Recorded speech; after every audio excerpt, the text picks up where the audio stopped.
Hello friends, welcome to भक्ति with Bino YouTube channel. आज के इस वीडियो में हम सुनेंगे श्री सत्यनारायण कथा। इस कथा में 5 अध्याय हैं। अब सुनते हैं हम प्रथम अध्याय। एक समय की बात है, नैश्य रण तीर्थ में सौनिकादि 88,000 ऋषियों ने श्री सूत जी से पूछा, हे प्रभु, इस कलयुग में वेद विद्या रहित मनुष्यों को प्रभु भक्ति किस प्रकार मिल सकती है तथा उनका उद्धार कैसे होगा। हे मुनिश्रेष्ठ, कोई ऐसा तप बताइए जिससे थोड़े समय में ही पुण्य मिले और मनवांछित फल भी मिल जाए। इस प्रकार की कथा सुनने की इच्छा रखते हैं। सर्व शास्त्रों के ज्ञाता सूत जी बोले, हे वैष्णवों, मैं पूज्य आप सभी ने प्राणियों के हित की बात पूछी है, इसलिए मैं एक ऐसे श्रेष्ठ व्रत को आप लोगों को बताऊंगा जिसे नारद जी ने लक्ष्मी नारायण जी से पूछा था और लक्ष्मीपति ने मुनिश्रेष्ठ नारद जी से कहा था। आप सब इसे ध्यान से सुनिए। एक समय की बात है, योगीराज नारद जी दूसरे के हित की इच्छा के लिए अनेकों लोकों में घूमते हुए मृत्यु लोक में आ पहुँचे। यहाँ उन्होंने अनेक योनियों में जन्मे प्रायः सभी मनुष्यों को अपने कर्मों द्वारा अनेकों दुखों से पीड़ित देखा। उनका दुख देख नारद जी सोचने लगे कि कैसा यत्न किया जाए जिसके करने से निश्चित रूप से मानव के दुखों का अंत हो जाए। इसी विचार पर मनन करते हुए वह विष्णु लोक में गए। वहाँ वह देवों के ईश भगवान नारायण की स्तुति करने लगे, जिनके हाथों में शंख चक्र गदा और पद्य थे, गले में वरमाला पहने हुए थे। स्तुति करते हुए नारद जी बोले, हे भगवान, आप अत्यंत शक्ति से संपन्न हैं।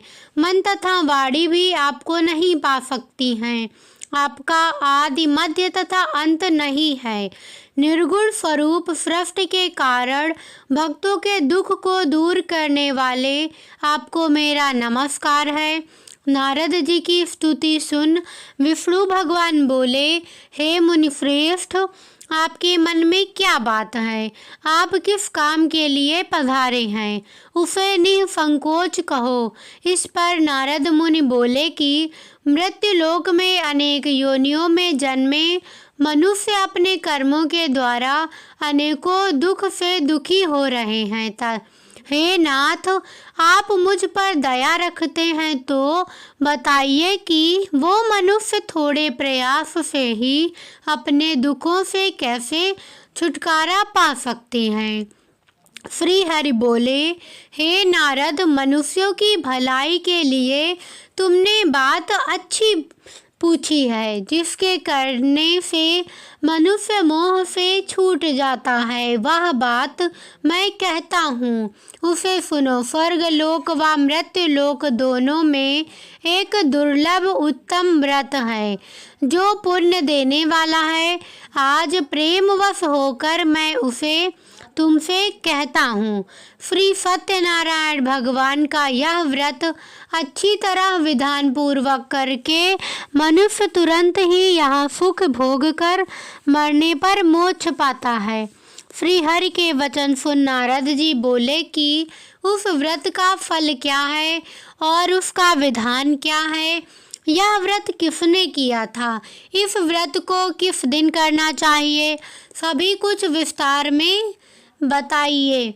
नारद जी की बात सुनकर श्री हरि बोले, दुख व शोक को दूर करने वाला यह व्रत सभी स्थानों पर विजय दिलाने वाला है। मानव को भक्ति व श्रद्धा के साथ शाम को श्री सत्यनारायण की पूजा धर्मपरायण होकर ब्राह्मणों व बंधुओं के साथ करनी चाहिए। भक्ति भाव से ही नैवेद्य, केले का फल, घी, दूध और गेहूं का आटा सवाया लें।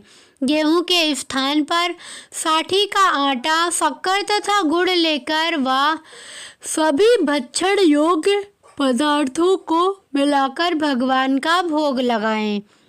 ब्राह्मणों सहित बंधु बांधवों को भी भोजन कराएं, उसके बाद स्वयं भोजन करें। भजन कीर्तन के साथ भगवान की भक्ति में लीन हो जाएं। इस तरह से सत्यनारायण भगवान का यह व्रत करने पर मनुष्य की सारी इच्छाएं निश्चित रूप से पूरी होती हैं। इस कलिकाल अर्थात कलयुग में मृत्युलोक में मोक्ष का यही एक सरल उपाय बताया गया है। इति श्री सत्यनारायण व्रत कथा का प्रथम अध्याय संपूर्ण। श्रीमन्नारायण नारायण नारायण भजमन नारायण नारायण नारायण। श्री सत्यनारायण भगवान की जय। अब सुनते हैं सत्यनारायण कथा का द्वितीय अध्याय। सूत जी बोले, हे ऋषियों, जिसने पहले समय में इस व्रत को किया था उसका इतिहास कहता हूँ। ध्यान से सुनो। सुंदर काशीपुरी नगरी में एक अत्यंत निर्धन ब्राह्मण रहता था। भूख प्यास से परेशान वह धरती पर घूमता रहता था। ब्राह्मणों से प्रेम करने वाले भगवान ने एक दिन ब्राह्मण का वेश धारण कर उसके पास जाकर पूछा, हे विप्र, नित्य दुखी होकर तुम पृथ्वी पर क्यों घूमते हो? दीन ब्राह्मण बोला, मैं निर्धन ब्राह्मण हूँ, भिक्षा के लिए धरती पर घूमता हूँ। हे भगवान, यदि आप इसका कोई उपाय जानते हो तो बताइए। वृद्ध ब्राह्मण कहता है कि सत्यनारायण भगवान मनोवांछित फल देने वाले हैं, इसलिए तुम उनका पूजन करो। इसे करने से मनुष्य के सभी दुखों से मुक्त हो जाता है। वृद्ध ब्राह्मण बनकर आए सत्यनारायण भगवान उस निर्धन ब्राह्मण को व्रत का सारा विधान बताकर अंतर ध्यान हो गए। ब्राह्मण मन ही मन सोचने लगा कि जिस व्रत को वृद्ध ब्राह्मण करने को कहा गया है, मैं उसे जरूर करूँगा। यह निश्चय करने के बाद उसे रात में नींद नहीं आई। वह सवेरे उठकर सत्यनारायण भगवान के व्रत का निश्चय कर भिक्षा के लिए चला गया। उस दिन निर्धन ब्राह्मण को भिक्षा में बहुत धन मिला, जिससे उसने बंधु बांधवों के साथ मिलकर श्री हरि भगवान का व्रत संपन्न किया। भगवान सत्यनारायण का व्रत संपन्न करने के बाद वह निर्धन ब्राह्मण सभी दुखों से छूट गया और अनेक प्रकार की संपत्तियों से युक्त हो गया। उसी समय से यह ब्राह्मण हर माह इस व्रत को करने लगा। इस तरह से सत्यनारायण भगवान के व्रत को जो मनुष्य करेगा वह सभी प्रकार के पापों से छुटकारा मोक्ष को प्राप्त होगा। जो मनुष्य इस व्रत को करेगा वह भी सभी दुखों से मुक्त हो जाएगा। सूत जी बोले कि इस तरह से नारद जी से नारायण जी का कहा हुआ श्री सत्यनारायण व्रत को मैंने तुमसे कहा। हे विप्रो, मैं अब और क्या कहूँ? ऋषि बोले, हे मुनिवर, संसार में उस विप्र से सुनकर और किस किस ने इस व्रत को किया, हम सब इस बात को सुनना चाहते हैं। इसके लिए हमारे मन में श्रद्धा का भाव है। सूत जी बोले, हे मुनियों, जिसने इस व्रत को किया है वह सब सुनो। एक समय वही विप्र धन व ऐश्वर्य के अनुसार अपने बंधु बांधवों के साथ इस प्रकार व्रत को करने को तैयार हुआ। उसी समय एक लकड़ी बेचने वाला बूढ़ा आदमी आया और लकड़ियां बाहर रखकर अंदर ब्राह्मण के घर में गया। प्यास से दुखी वह लकड़हारा उनको व्रत करते देख विप्र को नमस्कार कर पूछने लगा कि आप यह क्या कर रहे हैं तथा इसे करने से क्या फल मिलेगा, कृपया मुझे भी बताइए। ब्राह्मण ने कहा कि सब मनोकामनाओं को पूरा करने वाला यह सत्यनारायण भगवान का व्रत है। इनकी कृपा से ही मेरे घर में धन धान्य आदि की वृद्धि हुई है। विप्र से सत्यनारायण व्रत के बारे में जानकर लकड़हारा बहुत प्रसन्न हुआ। चरणामृत लेकर वह प्रसाद खाने के बाद वह अपने घर गया। लकड़हारे ने मन में संकल्प किया कि आज लकड़ी बेचने से जो धन मिलेगा उसी से श्री सत्यनारायण भगवान का उत्तम व्रत करूंगा। मन में इस विचार को ले बूढ़ा आदमी सिर पर लकड़ियां रखकर उस नगर में बेचने गया जहां धनी लोग ज़्यादा रहते थे। उस नगर में उसे अपनी लकड़ियों का दाम पहले से 4 गुना अधिक मिलता है। बूढ़ा आदमी प्रसन्नता के साथ दाम लेकर केले, शक्कर, घी, दूध, दही और गेहूं का आटा ले और सत्यनारायण भगवान के व्रत की अन्य सामग्रियां लेकर अपने घर गया। वहां उसने अपने बंधु बांधवों को बुलाकर विधि विधान से सत्यनारायण भगवान का पूजन और व्रत किया। इस व्रत के प्रभाव से वह बूढ़ा लकड़हारा धनपुत्र आदि से युक्त होकर संसार के समस्त सुख भोग अंतकाल में वैकुंठ धाम चला गया। इति श्री सत्यनारायण व्रत कथा का 2वां अध्याय संपूर्ण। श्रीमन्नारायण नारायण नारायण भजमन नारायण नारायण नारायण। श्री सत्यनारायण भगवान की जय। श्री सत्यनारायण कथा 3वां अध्याय। सूत जी बोले, हे श्रेष्ठ मुनियों, अब आगे की कथा कहता हूँ। पहले समय में उल्कामुख नाम का एक बुद्धिमान राजा था। वह सत्य वक्ता और जितेंद्रिय था। प्रतिदिन देव स्थानों पर जाता और निर्धनों को धन देकर उनके कष्ट दूर करता था। उसकी पत्नी कमल के समान मुख वाली तथा सती साध्वी थी। भद्रशिला नदी के तट पर उन दोनों ने श्री सत्यनारायण भगवान का व्रत किया। उसी समय साधु नाम का एक वैश्य आया। उसके पास व्यापार करने के लिए बहुत सा धन भी था। राजा को व्रत करते देख वह विनय के साथ पूछने लगा, हे राजन, भक्तिभाव से पूर्ण होकर आप यह क्या कर रहे हैं? मैं सुनने की इच्छा रखता हूँ, तो आप मुझे बताइए। राजा बोला, हे साधु, अपने बंधु बांधवों के साथ पुत्र आदि की प्राप्ति के लिए एक महाशक्तिमान श्री सत्यनारायण भगवान का व्रत व पूजन कर रहा हूँ। राजा के वचन सुन साधु आदर से बोला, हे राजन, मुझे इस व्रत का सारा विधान कहिए। आपके कथानुसार मैं भी इस व्रत को करूँगा। मेरी भी संतान नहीं है और इस व्रत को करने से निश्चित रूप से मुझे संतान की प्राप्ति होगी। राजा से व्रत का सारा विधान सुन व्यापार से निवृत्त हो वह अपने घर गया। साधु वैश्य ने अपनी पत्नी को संतान देने वाले इस व्रत का वर्णन कह सुनाया और कहा कि जब मेरी संतान होगी तब मैं इस व्रत को करूँगा। साधु ने इस तरह के वचन अपनी पत्नी लीलावती से कहे। एक दिन लीलावती पति के साथ आनंदित हो सांसारिक धर्म में प्रवृत्ति होकर सत्यनारायण भगवान की कृपा से गर्भवती हो गई। 10वें महीने में उसके गर्भ से एक सुंदर कन्या ने जन्म लिया। दिनों दिन वह ऐसे बढ़ने लगी जैसे कि शुक्ल पक्ष का चंद्रमा बढ़ता है। माता पिता ने अपनी कन्या का नाम कलावती रखा। एक दिन लीलावती ने मीठे शब्दों में अपने पति को याद दिलाया कि आपने सत्यनारायण भगवान के जिस व्रत को करने का संकल्प किया था उसे करने का समय आ गया है। आप इस व्रत को करिए। साधु बोला कि प्रिय, इस व्रत को मैं उसके विवाह पर करूँगा। इस प्रकार अपनी पत्नी को आश्वासन देकर वह नगर को चला गया। कलावती पिता के घर में रह दिनों दिन बड़ी होने लगी। साधु ने एक बार नगर में अपनी कन्या को सखियों के साथ देखा तो तुरंत ही दूत को बुलाया और कहा कि मेरी कन्या के योग्य वर देख आओ।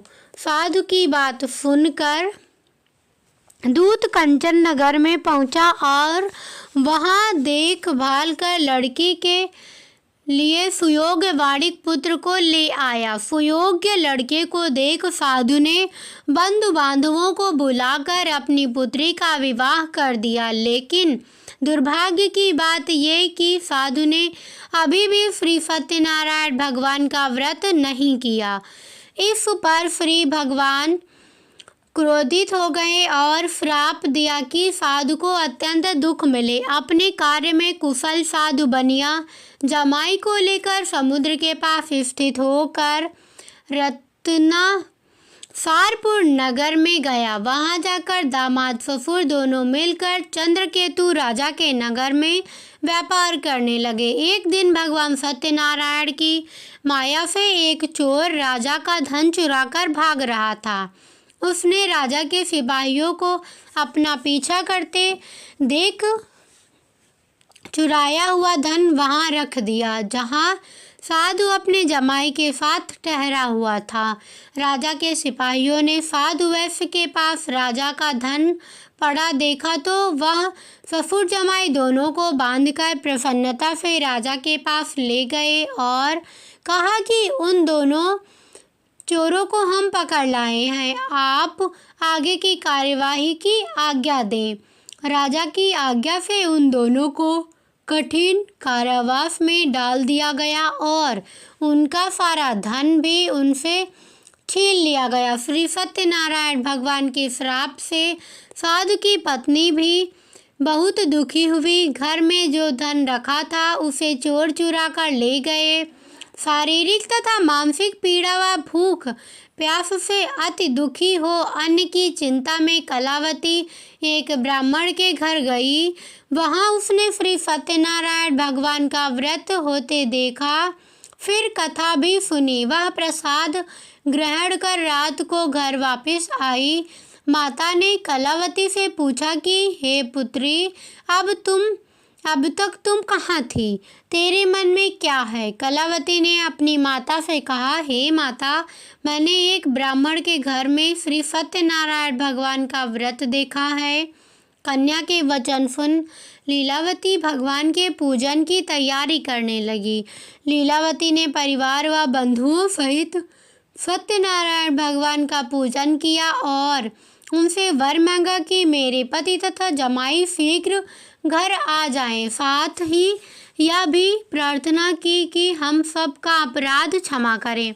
श्री सत्यनारायण भगवान इस व्रत से संतुष्ट हो गए और राजा चंद्रकेतु को सपने में दर्शन देकर कहा, हे राजन, तुम उन दोनों वैश्यों को छोड़ दो और तुमने उनका जो धन लिया है उसे वापस कर दो। अगर तुमने ऐसा नहीं किया तो मैं तुम्हारा धन, राज्य व संतान सभी को नष्ट कर दूंगा। राजा को यह सब कहकर भगवान अंतर ध्यान हो गए। प्रातःकाल सभा में राजा ने अपना सपना सुनाया, फिर बोले कि बड़िक पुत्रों को कैद से मुक्त कर सभा में लाओ। दोनों ने आते ही राजा को प्रणाम किया। राजा मीठी वाणी में बोला, हे महानुभावों, भाग्यवश ऐसा कठिन दुख तुम्हें प्राप्त हुआ है, लेकिन अब तुम्हें कोई भय नहीं है। ऐसा राजा ने उन दोनों को नए वस्त्र आभूषण भी पहनाए और जितना धन लिया था उससे दुगुना धन वापस कर दिया। दोनों वैश्य अपने घर को चले। इति सत्यनारायण व्रत कथा का तृतीय अध्याय संपूर्ण। श्रीमन्नारायण नारायण नारायण, भजमन नारायण नारायण नारायण। श्री सत्यनारायण भगवान की जय। श्री सत्यनारायण कथा चतुर्थ अध्याय। सूत जी बोले, वैश्य ने मंगलाचार कर अपनी यात्रा आरंभ की और अपने नगर की ओर चल दिए। उनके थोड़ी दूर जाने पर एक दंडी वेशधारी श्री सत्यनारायण ने उनसे पूछा, हे साधु, तेरी नाव में क्या है? अभिवाड़ी वड़िक हंसता हुआ बोला, हे दंडी, आप क्यों पूछते हो? क्या धन लेने की इच्छा है? मेरी नाव में तो बेल व पत्ते भरे हुए हैं। वैश्य के कठोर वचन सुन भगवान बोले, तुम्हारा वचन सत्य हो। दंडी ऐसे वचन कह वहां से दूर चले गए। कुछ दूर जाकर समुद्र के किनारे बैठ गए। दंडी के जाने के बाद साधु वैश्य ने नित्य क्रिया के पश्चात नाव को ऊंची उठते देखकर अचंभा माना और नाव में बेल पत्ते आदि देख वह मूर्छित हो जमीन पर गिर पड़ा। मूर्छा खुलने पर वह अत्यंत शोक में डूब गया। तब उसका दामाद बोला कि आप शोक ना मनाएं, यह दंडी का शाप है, इसलिए हमें उनकी शरण में जाना चाहिए, तभी हमारी मनोकामना पूरी होगी। दामाद की बात सुनकर वह दंडी के पास पहुंचा और अत्यंत भक्तिभाव से नमस्कार करके बोला, मैंने आपसे जो जो असत्य वचन कहे थे उनके लिए मुझे क्षमा दें। ऐसा कहकर महान शोकातुर हो रोने लगा। तब दंडी भगवान बोले, हे वणिक पुत्र, मेरी आज्ञा से बार बार तुम्हें दुख प्राप्त हुआ है, तू मेरी पूजा से विमुख हुआ। साधु बोला, हे भगवान, आपकी माया से ब्रह्मा आदि देवता भी आपके रूप को नहीं जानते, तब मैं अज्ञानी कैसे जान सकता हूँ। आप प्रसन्न होइए, अब मैं सामर्थ्य के अनुसार आपकी पूजा करूँगा, मेरी रक्षा करो और पहले के समान नौका में धन भर दो। साधु वैश्य के भक्तिपूर्वक वचन सुनकर भगवान प्रसन्न हो गए और उसकी इच्छानुसार वरदान देकर अंतर्ध्यान हो गए। ससुर जमाई जब नाव पर आए तो नाव धन से भरी हुई थी। फिर वहीं अपने अन्य साथियों के साथ सत्यनारायण भगवान का पूजन कर अपने नगर को चल दिए। जब नगर के नज़दीक पहुँचे तो दूत को घर पर खबर करने के लिए भेज दिया। दूत साधु की पत्नी को प्रणाम कर कहता है कि मालिक अपने दामाद सहित नगर के निकट आ गए हैं। दूत की बात सुन साधु की पत्नी लीलावती ने बड़े हर्ष के साथ सत्यनारायण भगवान का पूजन कर अपनी पुत्री कलावती से कहा कि मैं अपने पति के दर्शन को जाती हूँ, तू कार्य पूर्ण कर शीघ्र आ जा। माता के ऐसे वचन सुन कलावती जल्दी में प्रसाद छोड़ अपने पति के पास चली गई। प्रसाद की अवज्ञा के कारण सत्यनारायण भगवान रुष्ट हो गए और नाव सहित उसके पति को पानी में डुबा दिया। कलावती अपने पति को वहां न पाकर रोती हुई जमीन पर गिर गई। नौका को डूबा हुआ देख व कन्या को रोता देख साधु दुखी होकर बोला कि हे प्रभु, मुझसे तथा मेरे परिवार से जो भूल हुई उसे क्षमा करें। साधु के दीन वचन सुनकर सत्यनारायण भगवान प्रसन्न हो गए और आकाशवाणी हुई, हे साधु, तेरी कन्या मेरे प्रसाद को छोड़कर आई है, इसलिए उसका पति अदृश्य हो गया है। यदि वह घर जाकर प्रसाद खाकर लौटती है तो इसका पति अवश्य मिलेगा। ऐसी आकाशवाणी सुन कलावती घर पहुंचकर प्रसाद ग्रहण करती है और फिर आकर अपने पति के दर्शन करती है। उसके बाद साधु अपने बंधु बांधवों सहित श्री सत्यनारायण भगवान का विधि विधान से पूजन करता है तथा इस लोक में सुख भोग व अंत में स्वर्ग को जाता है। इति श्री सत्यनारायण व्रत कथा का 4th अध्याय संपूर्ण। श्रीमन्नारायण नारायण नारायण भजमन नारायण नारायण नारायण। श्री सत्यनारायण भगवान की जय। श्री सत्यनारायण कथा 5th अध्याय। सूत जी बोले, हे ऋषियों, मैं और भी एक कथा सुनाता हूँ, उसे भी ध्यान पूर्वक सुनो। प्रजापालन में लीन तुंगध्वज नाम का एक राजा था। उसने भी भगवान का प्रसाद त्याग कर बहुत ही दुख सहन किया। एक बार वन में जाकर वन्य पशुओं को मारकर वह बढ़ के पेड़ के नीचे आया। वहां उसने ग्वालों को भक्तिभाव से अपने बंधुओं सहित सत्यनारायण भगवान का पूजन करते देखा। अभिमानवश राजा ने उन्हें देखकर भी पूजा स्थान में नहीं गया और न ही उसने भगवान को नमस्कार किया। ग्वालों ने राजा को प्रसाद दिया, लेकिन उसने वह प्रसाद नहीं खाया और प्रसाद को वहीं छोड़ दिया। वह अपने नगर को चला गया। जब वह नगर में पहुंचा तो वहां सब कुछ तहस नहस हुआ पाया, तो वह शीघ्र ही समझ गया कि यह सब भगवान ने ही किया है। वह दोबारा ग्वालों के पास पहुंचा और विधि पूर्वक पूजा करके प्रसाद खाया तो श्री सत्यनारायण भगवान की कृपा से सब कुछ पहले जैसा हो गया। दीर्घ काल तक सुख भोगने के बाद मरणोपरांत उसे स्वर्गलोक की प्राप्ति हुई। जो मनुष्य परम दुर्लभ इस व्रत को करेगा तो भगवान सत्यनारायण की अनुकंपा से उसे धन धान्य की प्राप्ति होगी। निर्धन धनी हो जाता है और भय मुक्त हो जाता है। संतानहीन मनुष्य को संतान सुख मिलता है और सारे मनोरथ पूर्ण होने पर मानव अंतकाल में वैकुंठ धाम को जाता है। सूत जी बोले, जिन्होंने पहले इस व्रत को किया है, अब उनके दूसरे जन्म की कथा कहता हूँ। वृद्ध सतानंद ब्राह्मण ने सुदामा का जन्म लेकर मोक्ष की प्राप्ति की। लकड़हारे ने अगले जन्म में निषाद बनकर मोक्ष प्राप्त किया। उल्कामुख नाम का राजा दशरथ होकर बैकुंठ को गए।